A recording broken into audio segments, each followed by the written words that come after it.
Want to stop your Samsung phone's screen from turning off too quickly? This is important because a short screen timeout can interrupt what you're doing and slow you down.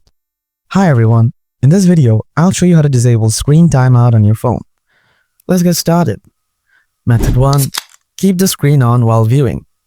First, open up the settings, then scroll down a little bit. Tap on the display. Now scroll down again. Find out the screen timeout option. Then tap on it.